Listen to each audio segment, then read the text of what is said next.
Hello everyone. आप सभी का फिर से स्वागत है। ये एनसीईआरटी हिस्ट्री का डिस्कशन है। आज का टॉपिक है जैन और बौद्ध धर्म, अध्याय 7। सबसे पहले विषय विस्तार के बारे में डिस्कस कर लेंगे, यानी जैन और बौद्ध धर्म के अंतर्गत किन किन पॉइंट्स को डिस्कस करेंगे। तो जैन और बौद्ध धर्म के जो उद्भव के कारण है इसके बारे में डिस्कस करेंगे। वर्धमान महावीर और जैन संप्रदाय के बारे में डिस्कस करेंगे। 24वें तीर्थकर महावीर, जैन धर्म के सिद्धांत, जैन धर्म का योगदान के बारे में डिस्कस करेंगे। गौतम बुद्ध और बौद्ध धर्म के बारे में, बौद्ध धर्म के सिद्धांत के बारे में, बौद्ध धर्म के पतन के जो कारण थे इसके बारे में डिस्कस करेंगे। इसके बाद भागवत धर्म यानी वैष्णव धर्म के बारे में और श्रीमद् भगवत गीता के बारे में भी हम लोग डिस्कस करेंगे और इस पर आधारित जो प्रश्न होंगे उसको भी एनालिसिस करेंगे। तो चलिए स्टार्ट करते हैं। सबसे पहले उद्भव के कारण। उत्तर वैदिक काल में समाज जो है स्पष्टतः 4 वर्णों में विभाजित था। इससे पहले भी इस वर्ण के बारे में हम लोगों ने डिस्कस किया है। तो उत्तर वैदिक काल में जो समाज है स्पष्टतः 4 वर्णों में विभाजित था। ब्राह्मण, क्षत्रिय, वैश्य और शूद्र। प्रत्येक वर्ण के कर्तव्य जो थे वो अलग अलग निर्धारित किए गए थे। कालांतर में जो वर्ण का निर्धारण था वो कर्म पर आधारित न होकर जन्म मूलक यानी जन्म पे आधारित हो गया।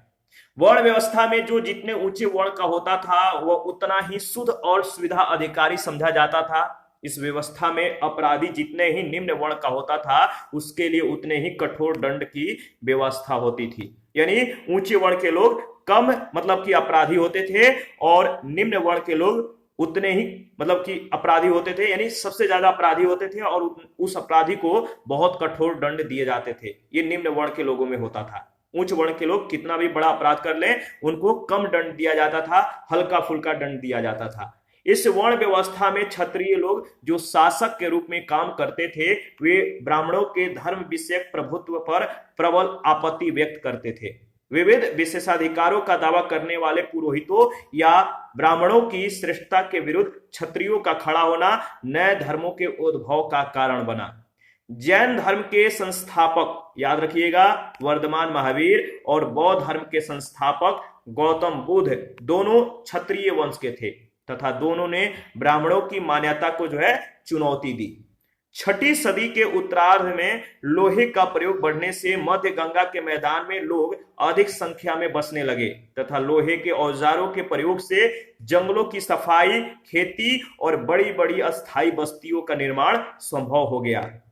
इस काल में पूर्वोत्तर भारत में अनेक नगरों की स्थापना हुई, जैसे में कौशाम्बी प्रयाग के समीप, कुशीनगर जिला देवरिया उत्तर प्रदेश में, वाराणसी, वैशाली इसी नाम का नव स्थापित जिला उत्तर बिहार, चिरांद सारण जिला और राजगीर पटना से लगभग 100 किलोमीटर दक्षिण पूर्व आदि। तो याद रखिएगा। आगे बढ़ते हैं। देखिए सबसे पुराने सिक्के ईसा पूर्व 5वीं सदी के हैं जो पंचमार्क या आहत सिक्के कहलाते हैं। आरंभ में इनका प्रचलन पूर्वी उत्तर प्रदेश और बिहार में हुआ था। इन सिक्कों के प्रचलन से व्यापार और वाणिज्य का विस्तार हुआ, जिसके पश्चात वैश्य यानी जो व्यापारी थे उनका महत्व बढ़ गया। ब्राह्मण प्रधान समाज में वैश्यों का स्थान तृतीय कोटि में था। ब्राह्मण प्रधान समाज में वैश्यों का जो स्थान था, वैश्य यानी जो व्यापारी थे इनका स्थान तृतीय कोटि में था। वे ऐसे किसी धर्म की खोज में थे जहां उनकी सामाजिक स्थिति में सुधार हो सके। देखिए वणिकों जो सेट्टी कहलाते थे, वणिकों ने गौतम बुद्ध और उनके शिष्यों को अत्यधिक मात्रा में जो है दान दिए। इसका पहला कारण यह था कि जैन और बौद्ध धर्म की आरंभिक अवस्था में तत्कालीन वर्ण व्यवस्था का कोई महत्व नहीं दिया गया था। दूसरे, वह अहिंसा का उपदेश देते थे जिसमें विभिन्न राजाओं के मध्य होने वाले युद्धों का अंत हो सकता था तथा उसके फलस्वरूप व्यापार वाणिज्य में उन्नति हो सकती थी। तीसरे, ब्राह्मणों की कानूनी संबंधी पुस्तकों में जो धर्म सूत्र कहलाती थी, शुद्ध यानी ब्याज के कारोबार को निंदनीय यानी गलत समझा जाता था तथा शुद्ध यानी ब्याज पर जीतने जो ब्याज था, ब्याज पर जीने वाले को अधम कहा जाता था। तो शुद्ध यानी ब्याज ये गलत था। बौद्ध और जैन दोनों संप्रदाय सरल, शुद्ध और संयमित जीवन के पक्षधर थे। बौद्ध और जैन दोनों धर्मों के भिक्षुओं को आदेश था कि वे जीवन में विलासिता की वस्तुओं का उपभोग न करें। तो जो विलासिता सुख सुविधाओं की जो वस्तुएं हैं इनका उपभोग न करें। जैन और बौद्ध धर्म दोनों में भिक्षुओं को आदेश दिया जाता था। ये दोनों जो है इन दोनों धर्मों के भिक्षु जो थे इसका पालन भी करते थे। वर्धमान महावीर और जैन संप्रदाय के बारे में देख लेते हैं। जैन शब्द संस्कृत के जिन शब्द से बना है। किससे? जिन से, जिसका अर्थ होता है जिन यानी विजेता, जितेंद्रिया यानी इंद्रियों को जीतने वाला। देखिए, जैन महात्माओं को निग्रंथ यानी बंधन रहित, और जैन धर्म है इसके अधिष्ठाता को तीर्थकर कहा गया है। तो जैन महात्माओं को निग्रंथ और जैन धर्म के अधिष्ठाता को तीर्थकर कहा गया है। देखिए, जैन धर्म के प्रथम तीर्थकर ऋषभदेव या आदिनाथ थे। नाम दोनों याद रखिएगा। जैन धर्म के प्रथम तीर्थकर कौन थे? ऋषभदेव या आदिनाथ। अरिष्ट नेमि का उल्लेख ऋग्वेद में मिलता है।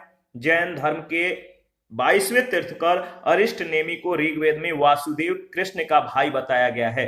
जैन धर्मावलंबियों का विश्वास है कि उनके सबसे महान धर्मोपदेष्टा महावीर थे। यानी धर्मोपदेष्टा जो थे वो कौन थे? महावीर थे। और इसके पहले 23 और आचार्य हुए, तो महावीर 24वें थे। कौन थे? उनके सबसे महान धर्म उपदेष्टा जो थे महावीर थे, और इससे पहले 23 आचार्य हुए, 24वें महावीर थे जो तीर्थकर कहलाते थे। तो ये जो जैन धर्म के 24 तीर्थकर हैं, नाम याद रखिएगा। कभी कभार पूछा जाता है कि इनका जो नाम है इनमें से आपको बताना है कि जैन धर्म के जो 24 तीर्थकर थे इनमें से कौन कौन थे या कौन कौन नहीं थे। तो नाम आपको जो है याद रखना है, इंपॉर्टेंट है। पहले थे यानी पहले तीर्थकर जो थे उनका नाम है ऋषभदेव। कौन? ऋषभदेव। दूसरा है अजितनाथ, तीसरे हैं संभवनाथ, चौथे हैं अभिनंदन, पांचवें हैं सुमतिनाथ, छठे हैं पदम प्रभु, सातवें हैं सुपार्श्वनाथ, आठवें हैं चंद प्रभु, सुविधिनाथ, 10वें पुष्पदंत, 11वें शीतलनाथ, 12वें श्रेयांसनाथ, 13वें वसुपूज्य, 14वें विमलनाथ, 15वें हैं अनंतनाथ, 16वें हैं धर्मनाथ, 17वें हैं कुंथुनाथ, 18वां अरनाथ, 19वां मलिनाथ, 20वां मुनिसुब्रनाथ, और 21वां है नमीनाथ, 22वां है अरिष्ट नेमि, 23वें पार्श्वनाथ, और 24वें हैं महावीर। महावीर को याद रखिएगा। 24वें तीर्थकर महावीर का जन्म 540 ईस्वी पूर्व में हुआ था। और कहां पर हुआ था? तो वैशाली के कुंड ग्राम के निकट बिहार में हुआ था। पिता सिद्धार्थ ये वजी संघ के कुंड ग्राम के ज्ञात्रिक क्षत्रिय कुल के प्रधान थे। माता त्रिशला ये लिच्छवी शासक चेटक की बहन थी। बचपन का नाम महावीर का बचपन का जो नाम था वर्धमान महावीर था। पत्नी यशोदा थी। कुंडीय गोत्र की राजा समरवती की ये कन्या थी। पुत्री प्रियदर्शना, अड़ोजा प्रियदर्शना इनका पूरा नाम है, या अनुजा प्रियदर्शना नाम कहीं कहीं आपको देखने को मिल जाएगा। तो प्रियदर्शना, अनुजा प्रियदर्शना या अड़ोजा प्रियदर्शना जो है नाम है इनके पुत्री का। दामाद कौन थे? तो जमाली या जमाली ये प्रथम विरोधी थे। ज्ञान प्राप्ति के 14वें वर्ष। शिष्य मखली पुत्र गोसाल आजीवक संप्रदाय के ये संस्थापक थे। प्रथम शिष्य जमाली या जमाली थे, इनके दामाद ही थे। द्वितीय विरोधी तीस गुप्त ज्ञान प्राप्ति के 16वें वर्ष।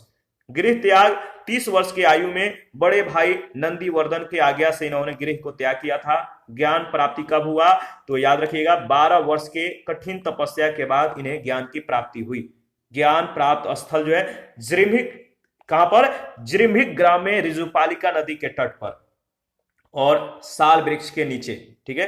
प्रमुख उपदेश याद रखिएगा, राजगिरी में वितुलाचल पहाड़ी पर स्थित वराकर नदी के तट पर। प्रमुख उपदेश इन्होंने कहां पर दिया था? राजगिरी में वितुलाचल पहाड़ी पर स्थित वराकर नदी के तट पर इन्होंने प्रमुख उपदेश दिए। प्रमुख उपाधि केवलिन। केवलिन का मतलब कैवल्य, सर्वोच्च ज्ञान प्राप्त व्यक्ति को कैवलिन कहा जाता है। जीन यानी विजेता, निग्रंथ यानी बंधन रहित, और अरहत मतलब पूज्य। ये सभी इनके उपाधि हैं। जीवन के अंत में निर्वाण की प्राप्ति जो है बिहार यानी पावापुरी राजगिरी बिहार में 72 वर्ष की आयु में 468 ईस्वी में सस्तीपाल के यहाँ यानी मल गणराज के प्रधान का शासित क्षेत्र है। यहाँ पे जो है इनके द्वारा अर्पित भोजन के द्वारा इन्होंने अपना जो है अपना क्या किया, निर्वाण की प्राप्ति की। तो याद रखिएगा, मल गणराज के, सस्तीपाल के यहां।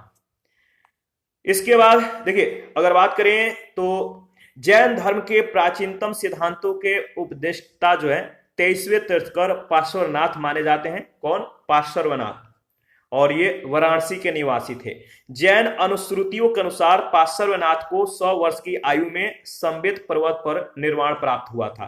पार्श्वनाथ के द्वारा प्रतिपादित 4 महाव्रत है: सत्य, अहिंसा, अपरिग्रह और असत्य। यहां पे याद रखिएगा, 4 जो महाव्रत है ये किसके द्वारा दिया गया है? पार्श्वनाथ के द्वारा। 5वां इसमें व्रत एक जोड़ा गया है जो महावीर ने दिया था। इसको हम लोग डिस्कस करेंगे, या आपको ध्यान में रखना है। 23वें जो तीर्थकर पार्श्वनाथ थे, इनका जन्म याद रखिएगा 250 वर्ष पूर्व, ठीक है, महावीर स्वामी के जन्म से 250 वर्ष पूर्व हुआ था।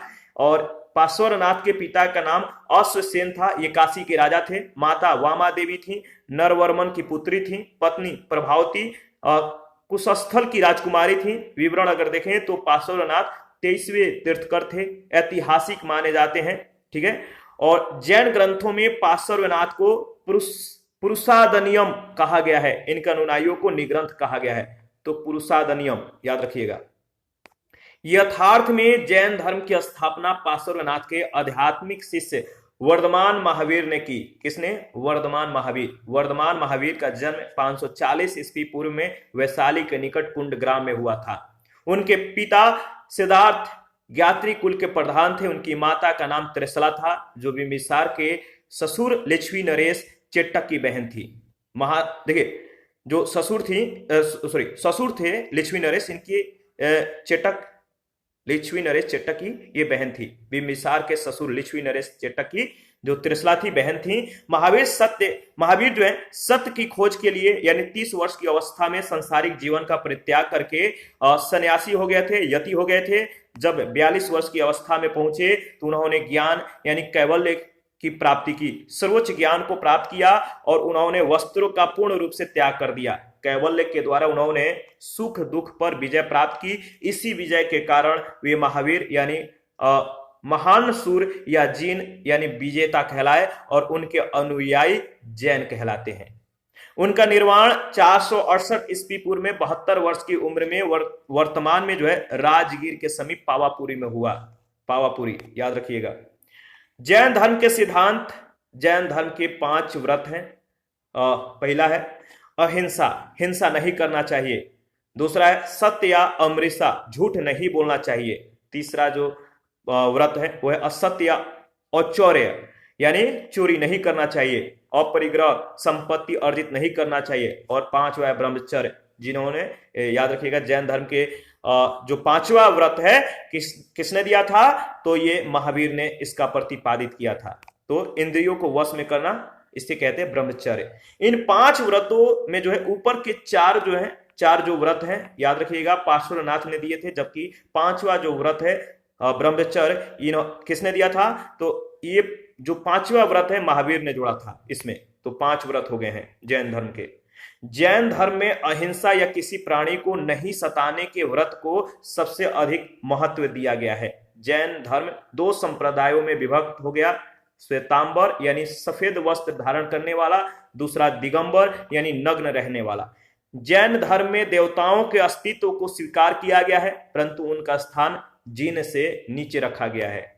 जैन साहित्य को आगम कहा जाता है। इसमें 12 अंग, 12 उपांग, 10 प्रकीर्ण, 6 छेद सूत्र, 4 मूल सूत्र, 1 नंदी सूत्र, 1 अनुयोग द्वार है।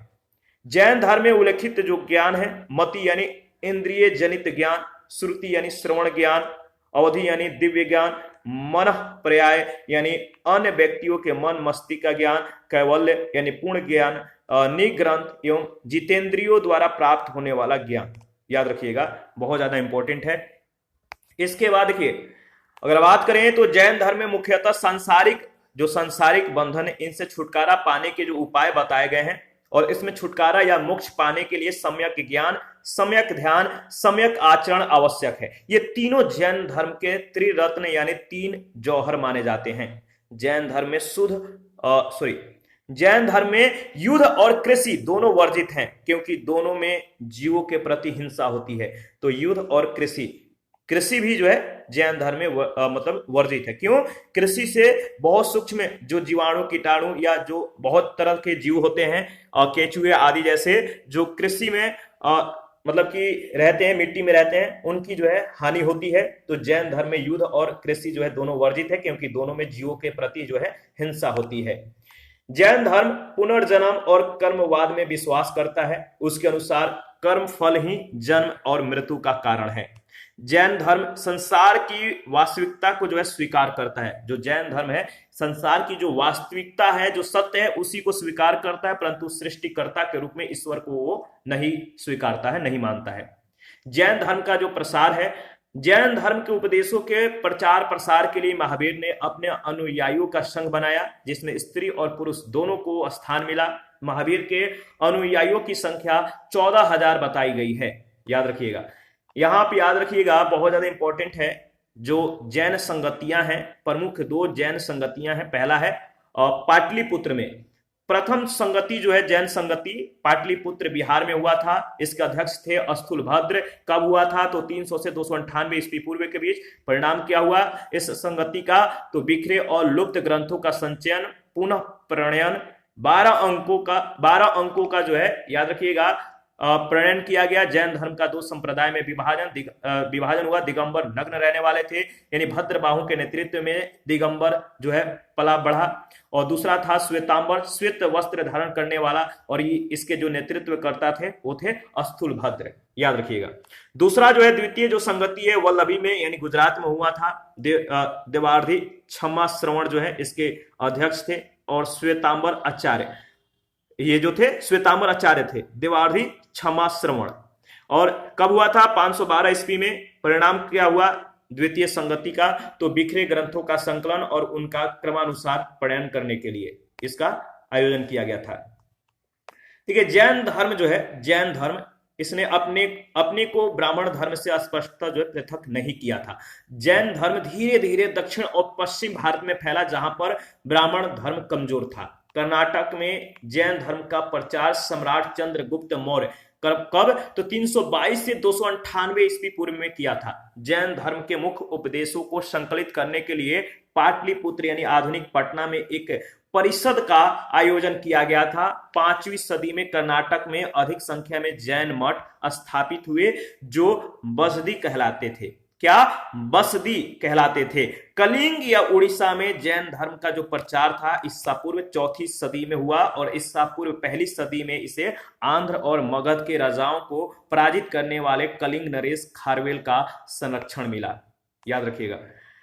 ठीक है। जैन धर्म का जो योगदान है, इसके बारे में डिस्कस कर लेते हैं।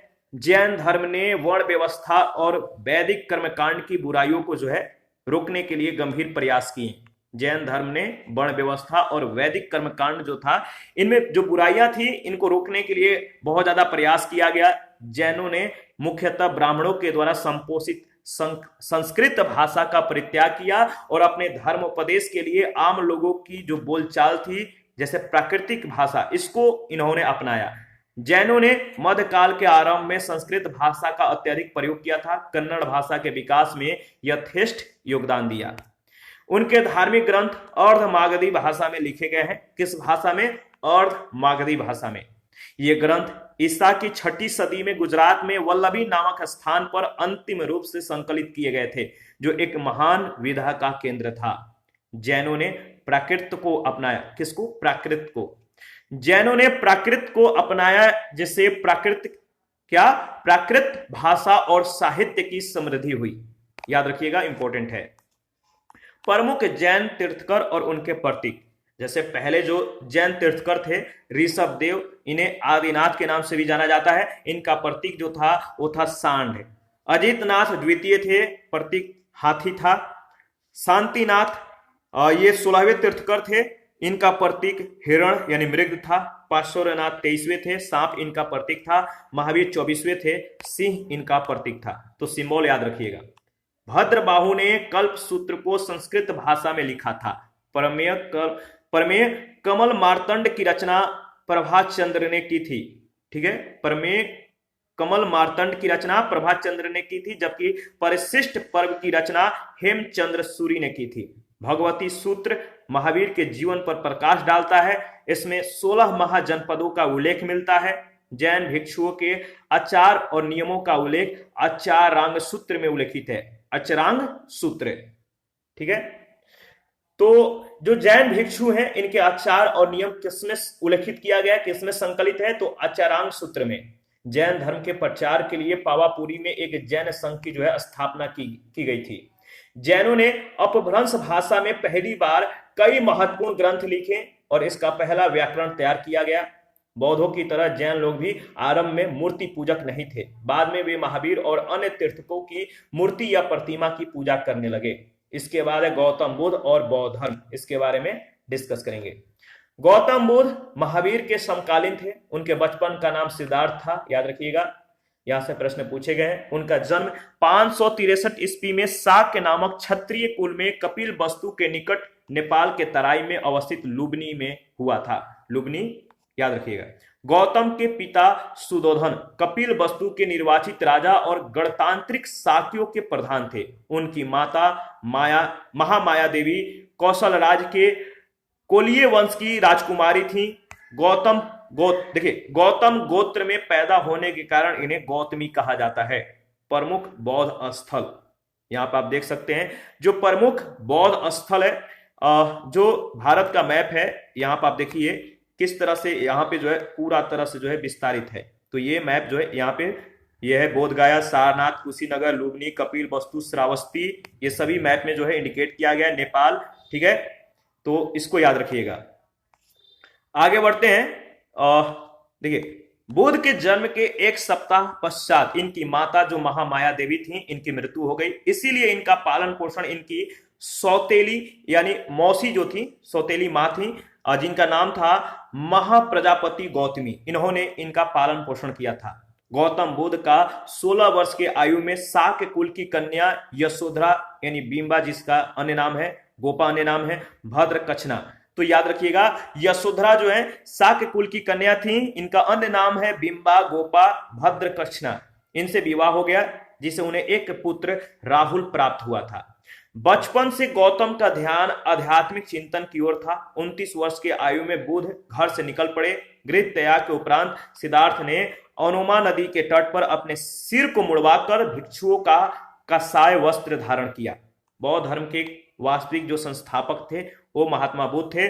जन्म 563 ईस्वी पूर्व हुआ था। जन्म स्थल लुबनी वन, कपिल वस्तु वर्तमान रुमनी देई नेपाल में। पिता सुदोधन ये शाक्यों के राजा कपिल वस्तु के शासक थे।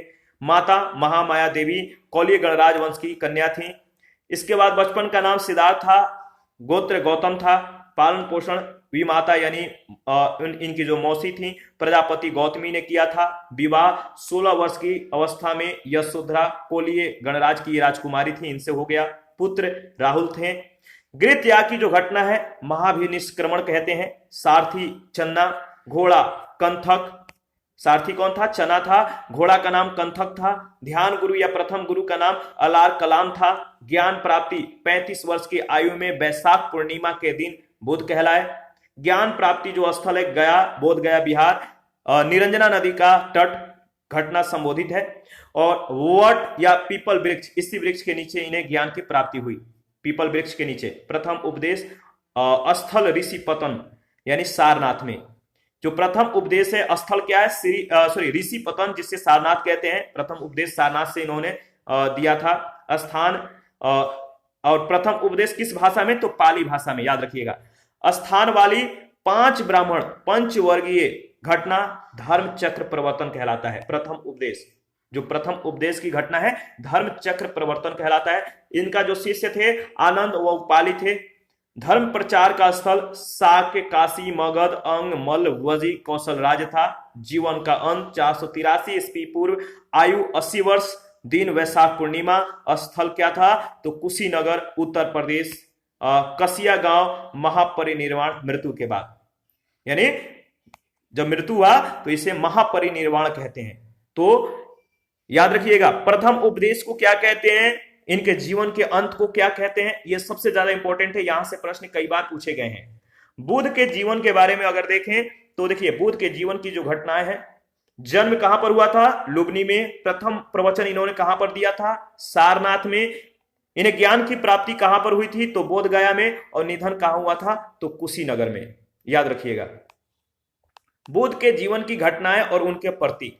देखिए बुद्ध के जीवन की जो घटनाएं और उनसे संबंधित जो सिंबल है, जैसे गर्भ, गर्भ यानी हाथी इसका प्रतीक है। जन कमल इसका प्रतीक है। यौवन सांड इसका प्रतीक है। गृह त्याग यानी महाभिनिष्क्रमण जिसे कहते हैं। घोड़ा इसका प्रतीक है। ज्ञान प्राप्ति यानी संबोधि जिसे कहते हैं, यानी पीपल का वृक्ष यानी बोधि वृक्ष इसका सिंबल है। समृद्धि शेर इसका प्रतीक है। प्रथम प्रवचन जिसे हम धर्म चक्र प्रवर्तन कहते हैं, तो प्रथम प्रवचन या प्रथम उपदेश को धर्म चक्र प्रवर्तन कहते हैं, इसका सिंबल चक्र है। निर्वाण का जो सिंबल है या जो चिन्ह है वो है पद चिन्ह। और मृत्यु जिसे हम महापरिनिर्वाण कहते हैं, स्तूप इसका प्रतीक है।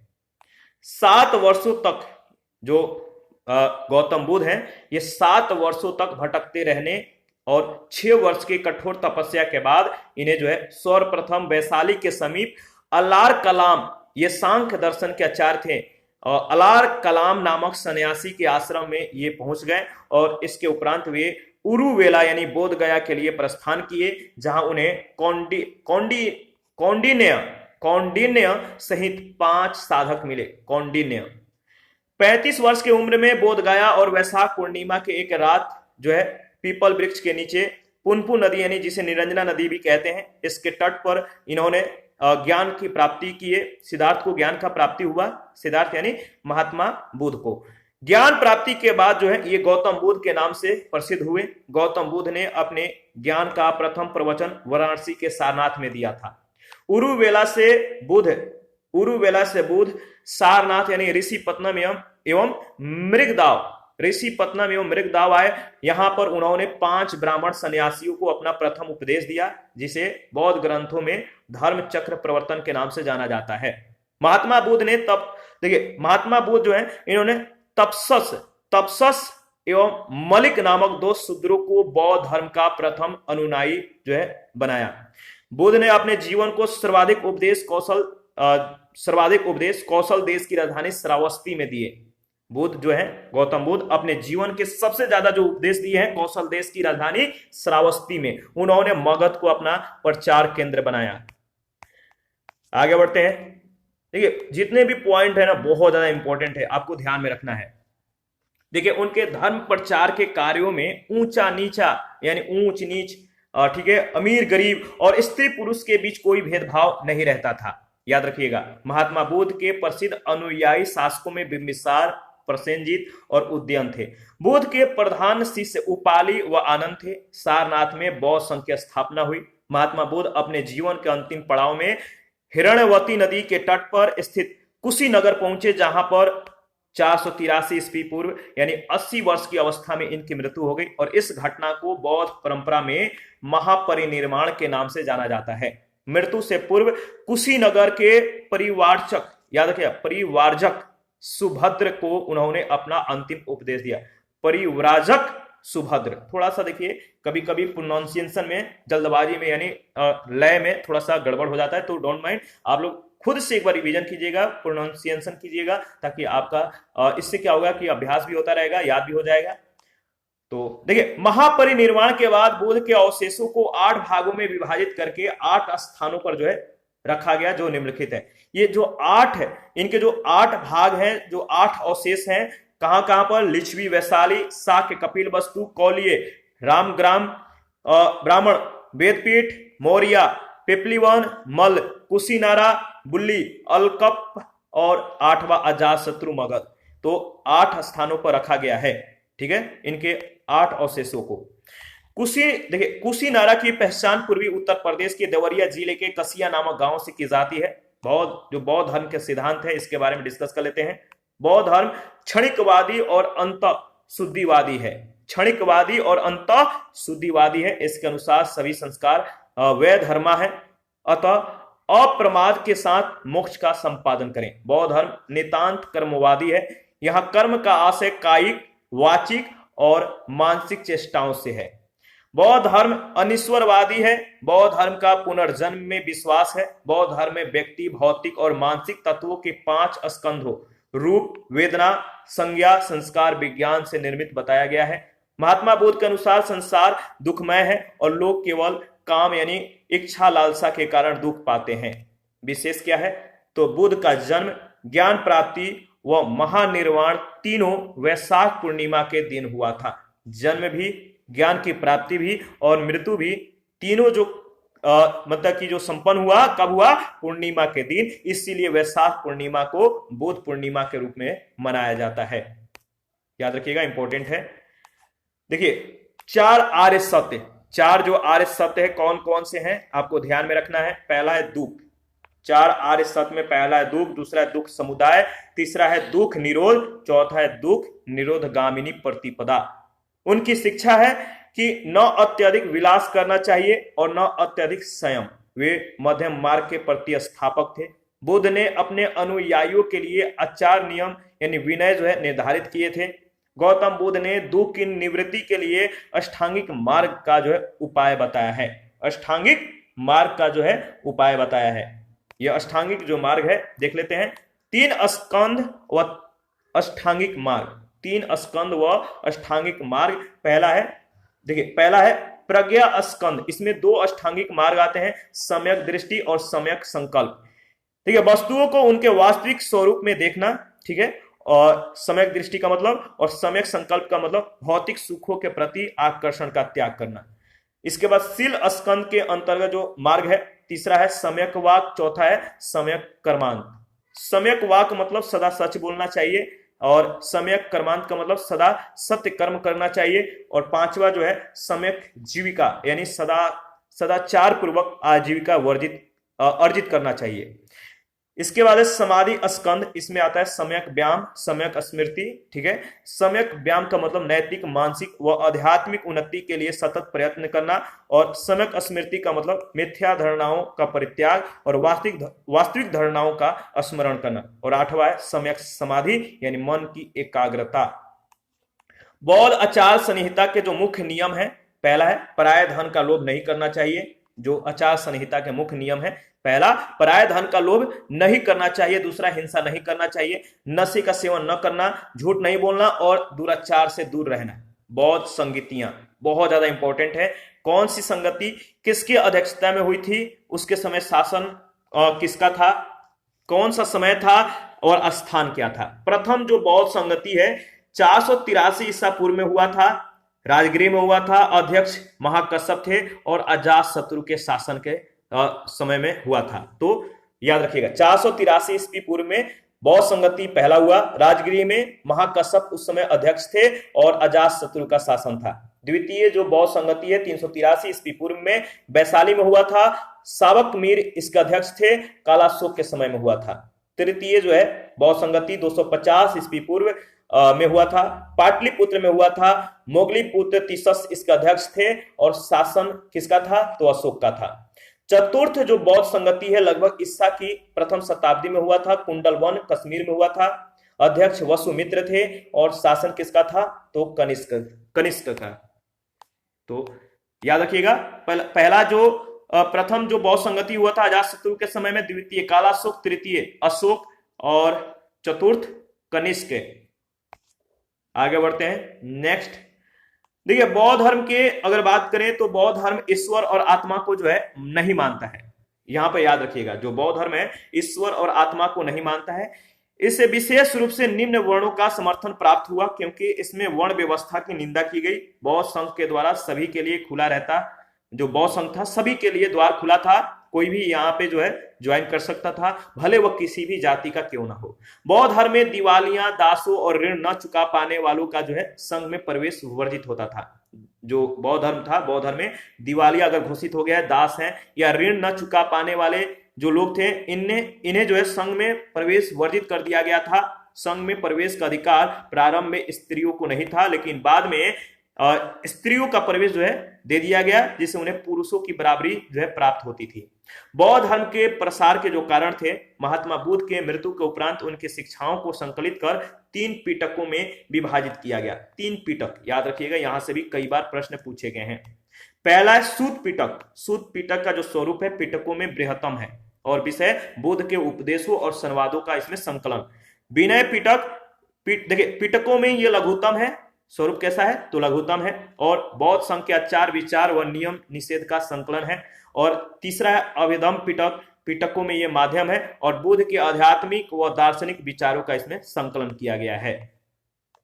बौद्ध धर्म की तुलना में जो ब्राह्मण धर्म है, ब्राह्मण धर्म के तुलना में बौद्ध धर्म अधिक उदार और अधिक जनतांत्रिक था।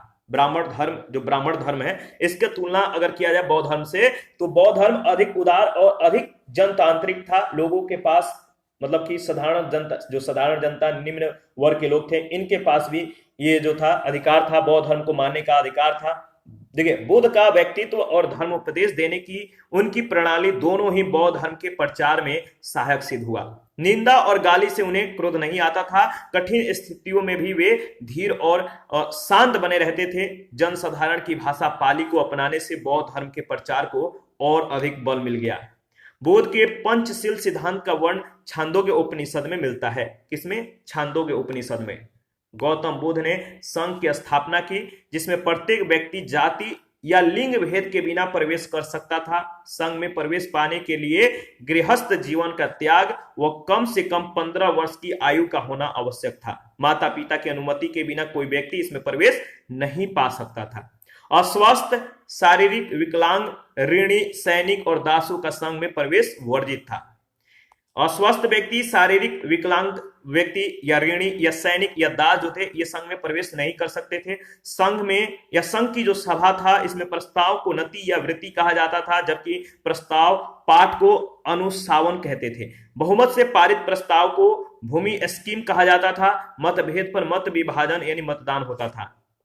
सभा में बैठने की व्यवस्था करने वाला अधिकारी आसन प्रज्ञापक कहलाता था। इसकी बैठक के लिए न्यूनतम उपस्थिति यानी 20 लोगों की जरूरी थी। कोरम पूरा करना जरूरी था। जब किसी विशेष अवसर पर सभी भिक्षु भिक्षुणियां धर्म वार्ता करते थे तो उन्हें उपोसत कहते थे। क्या कहते थे? उपोसत। संघ में प्रविष्ट होने को उपसंपदा कहा जाता था। गृहस्थ जीवन का त्याग प्रवज्या कहलाता था। प्रवज्या ग्रहण करने वाले को श्रम ऋण कहते थे। श्रम ऋण किसी आचार्य से शिक्षा प्राप्त कर लेने के बाद उपसंपदा या भिक्षु संपदा का अधिकारी बन जाता था। श्रम ऋणों के लिए उसे 20 वर्ष की आयु का होना आवश्यक था। उसे 10 शिक्षाओं का पालन करना पड़ता था जिसे शिक्षाप्रद कहा जाता था। बौद्ध धर्म के अनुयायी 2 वर्गों में बटे हुए थे। पहला भिक्षु भिक्षुणी, दूसरा उपासक उपासिकाएं। गृहस्थ जीवन में रहकर बौद्ध धर्म को मानने वाले लोगों को उपासक कहा जाता था। बौद्ध भिक्षु दैनिक प्रथाओं में बुद्ध शरणम गच्छामि व धम्म शरणम गच्छामि का उच्चारण करते हैं। बौद्ध संघ में शामिल होने के बाद इसके सदस्यों को इंद्रिय निग्रह, अपरिग्रह और श्रद्धा का संकल्प लेना पड़ता था। बौद्ध धर्म के 3 प्रमुख अंग थे, बोध, संघ और धम्म। बुद्ध के निर्वाण के 200 साल बाद प्रसिद्ध मौर्य सम्राट अशोक ने बौद्ध धर्म ग्रहण किया। यह युग प्रवर्तक घटना सिद्ध हुई। अशोक ने अपने धर्म दूतों के द्वारा इस धर्म को मध्य एशिया, पश्चिमी एशिया और श्रीलंका में फैलाया और इसे विश्व धर्म का रूप दिया। बौद्ध धर्म के पतन के जो कारण है इसके बारे में डिस्कस कर लेते हैं। ईसा की 12वीं सदी तक आते आते बौद्ध धर्म भारत से लुप्त हो गया। इसमें भी ब्राह्मण धर्म की वे सभी बुराइयां आ गई जिनके विरुद्ध इसने आरंभ में लड़ाई छेड़ी थी। बौद्ध धर्म की चुनौती का मुकाबला करने के लिए ब्राह्मणों ने अपने धर्म को सुधारा। उन्होंने गोधन की रक्षा पर बल दिया और स्त्रियों और शूद्रों के लिए भी धर्म का मार्ग प्रशस्त किया। कालांतर में बौद्ध धर्म में विकृतियां आती गईं। बाद में उन्होंने जन सामान्य की भाषा पाली को छोड़ दिया और संस्कृत को ग्रहण कर लिया जो केवल विद्वानों की भाषा थी। ईसा की पहली सदी से वे बड़ी मात्रा में प्रतिमा पूजा करने लगे थे और उपासकों से भी ये अत्यधिक चढ़ावा लेने लगे। बौद्ध विहारों को राजाओं से भी संपत्ति के दान मिलने लगे। इन सभी से बौद्ध भिक्षुओं का जो जीवन था वो विलासितापूर्ण हो गया या विलासितापूर्ण ये जीवन जीने लगे। बिहारों में अपार संपत्ति और स्त्रियों के प्रवेश होने से उनकी स्थिति और भी बिगड़ गई। बौद्ध भिक्षु नारी को भोग की वस्तु समझने लगे। एक समय बुद्ध ने अपने शिष्य प्रिय शिष्य आनंद से कहा था, क्या कहा था? यदि बिहारों में स्त्रियों का प्रवेश न हुआ होता तो यह धर्म जो है हजारों वर्ष रहता, लेकिन जब स्त्रियों को प्रवेशाधिकार दे दिया गया, प्रवेश का अधिकार दे दिया गया, तब जब यह धर्म जो है केवल 500 वर्ष रहेगा। कितने वर्ष? 500 वर्ष। आप समझ सकते हैं, सीधे आधा अनुमान हो गया। ब्राह्मण शासक पुष्यमित्र शुंग ने बौद्धों को जो है प्रताड़ित किया। शैव संप्रदाय के हूण राजा मिहिर कुल ने सैकड़ों बौद्धों को मौत के घाट उतार दिया। गौड़ देश के शिव भक्त शशांक ने बोध गया में उस बोधि वृक्ष को कटवा डाला जिसके नीचे बुद्ध को ज्ञान की प्राप्ति हुआ था। भागवत धर्म यानी वैष्णव धर्म। देखिए, 6ठी शताब्दी ईस्वी पूर्व में जैन और बौद्ध धर्मों के उदय के अतिरिक्त कुछ अन्य संप्रदायों का भी उदय हुआ जो कट्टरपंथी थे। इनमें सबसे प्रमुख भागवत व शैव संप्रदाय है, जिनका उत्तरोत्तर विकास होता गया। इसके अनुसार भक्ति के द्वारा ईश्वर को प्राप्त किया जा सकता है, यज्ञ बलि और पूजा के द्वारा नहीं। इस मत को मानने वाले भागवत कहलाते थे। इनका केंद्र मथुरा था। इस मत के प्रवर्तक वासुदेव माने जाते हैं। वे यादवों की विष्णु शाखा यानी सातवत के प्रधान थे। बाद में वासुदेव ने, जो कृष्ण माने जाते थे, इस संप्रदाय को लोकप्रिय बनाया। देखिए, कृष्ण के जीवन और उनकी लीलाओं से संबंध अनेक रोचक कथाओं का सृजन किया गया, जिनकी झलक महाभारत में मिलती है। इस धर्म का मूल तत्व श्रीमद् भगवत गीता ईसा की 4ठी शताब्दी में संग्रहित है। आगे चलकर भागवत संप्रदाय वैष्णव धर्म में परिवर्तित हो गया। वैष्णव धर्म के सिद्धांत। वैष्णव धर्म की एक प्रमुख विशेषता इसकी अवतारवाद की संकल्पना है। अवतार का सामान्य अर्थ ऊपर से नीचे आना, उतरना, शरीर धारण करना, जन्म ग्रहण करना, प्रादुर्भाव, अवतरण व अंशोद्भव है। अवतार शब्द भगवान विष्णु अथवा देवताओं के अवतरण के लिए प्रयुक्त होता है। अमर कोश व गीत गोविंद में विष्णु के 39 अवतारों का उल्लेख मिलता है, परंतु वास्तविक रूप से 10 अवतार सर्वाधिक प्रचलित हैं। श्रीमद् भगवत गीता यह महाभारत का एक अंश है। यह महाभारत के 6वें पर्व भीष्म पर्व से लिया गया है। यह एक क्षेपक है जिसमें 18 अध्याय और 700 श्लोक हैं। इसे उपनिषदों का सार कहा जाता है। गीता पर टीका लिखने वाले प्रमुख अध्याय, देखिए, जो गीता है, गीता पर टीका लिखने वाले प्रमुख जो मध्यकालीन विद्वान थे, शंकराचार्य, रामानुजाचार्य, मधुसूदन सरस्वती व संत ज्ञानेश्वर आदि थे। आधुनिक काल में भारतीय राष्ट्रवाद के नीतिपरक आधार के पक्ष में तर्क प्रस्तुत करने के लिए भारत के अनेक राष्ट्रवादी नेताओं ने भगवत गीता पर टीकाएं लिखी, जैसे बाल Gangadhar Tilak Gita Rahasya, Aurobindo Ghosh essays on the Gita, Mahatma Gandhi Bhagavad Gita. Vishnu के जो 10 अवतार हैं याद रखिएगा, मत्स्य, कूर्म, वरा, नरसिंह, वामन, परशुराम, राम, कृष्ण, बुद्ध और कल्कि यानी कली। देखिए, इस पर आधारित पहला प्रश्न पूछा गया, महावीर स्वामी का जन्म किस कुल में हुआ था? आपको मालूम है महावीर स्वामी का जो जन्म हुआ था किस कुल में? तो ज्ञात्री कुल में हुआ था। तीर्थकर शब्द किससे संबंधित है? तो तीर्थकर शब्द जैन धर्म से संबंधित है। श्रवण बेलगोला में गोमतेश्वर की विशाल प्रतिमा किसने स्थापित करवाई थी? तो चामुंड राय ने। बहुत प्रश्न इससे संबंधित जो प्रश्न है बहुत बार पूछा गया है। तो श्रवण बेलगोला में गोमतेश्वर की जो विशाल प्रतिमा है किसने स्थापित करवाई थी? चामुंड राय ने। स्यादवाद सिद्धांत क्या है? स्यादवाद सिद्धांत क्या है? तो जैन धर्म का है। प्रश्न संख्या 5 है, अष्टांगिक मार्ग की संकल्पना किसका अंग है? अष्टांगिक मार्ग की जो संकल्पना है धर्म चक्र प्रवर्तन अस्तुत की विषय वस्तु है, यानी डी ऑप्शन। 6 नंबर है, शून्यता के सिद्धांत का सर्वप्रथम प्रतिपादन करने वाले बौद्ध दार्शनिक का नाम क्या है? शून्यता के सिद्धांत का सर्वप्रथम प्रतिपादन करने वाले बौद्ध दार्शनिक का जो नाम है वह है नागार्जुन। जैन धर्म का आधारभूत नैतिक मूल्य क्या है? तो जैन धर्म का जो आधारभूत नैतिक मूल्य है वह है आपका अहिंसा। 8 नंबर है, निम्नलिखित में से किसे एशिया का ज्योतिपुंज लाइट ऑफ एशिया कहा जाता है? तो एशिया का ज्योतिपुंज गौतम बुद्ध को कहा जाता है। बौद्ध संघ में भिक्षुणी के रूप में महिलाओं के प्रवेश की अनुमति बुद्ध के द्वारा कब दी गई थी? कहां पर दी गई थी? तो बौद्ध संघ में भिक्षुणी थी, महिलाएं थी, बौद्ध संघ में भिक्षुणी के रूप में महिलाओं के प्रवेश की अनुमति बुद्ध के द्वारा वैशाली में दी गई थी। B option. आगे बढ़ते हैं नेक्स्ट प्रश्न। प्रश्न संख्या 10, अलार कलाम कौन थे? तो अलार कलाम ये बुद्ध के गुरु थे। 11 नंबर, निम्नलिखित में से कौन एक अशोक का अभिलेख इस परंपरा की पुष्टि करता है कि गौतम बुद्ध का जन्म लुबनी में हुआ था? तो गौतम बुद्ध का जन्म लुबनी में हुआ था। कौन सा एक अशोक का अभिलेख इस परंपरा की पुष्टि करता है? तो रूमनीदेई स्तंभ अभिलेख। बुद्ध ने सर्वाधिक उपदेश कहां पर दिए थे? तो बुद्ध ने सबसे ज्यादा उपदेश श्रावस्ती में दिए थे। 13 नंबर, निम्नलिखित 4 स्थानों में हुई बौद्ध संगतियों का सही कालक्रम नीचे दिए हुए कूट से ज्ञात करें। तो इसका सही जवाब हो जाएगा, तो देखिए इसका सही जवाब हो जाएगा राजगिरी, वैशाली, पाटलिपुत्र और कुंडलवन, यानी डी ऑप्शन।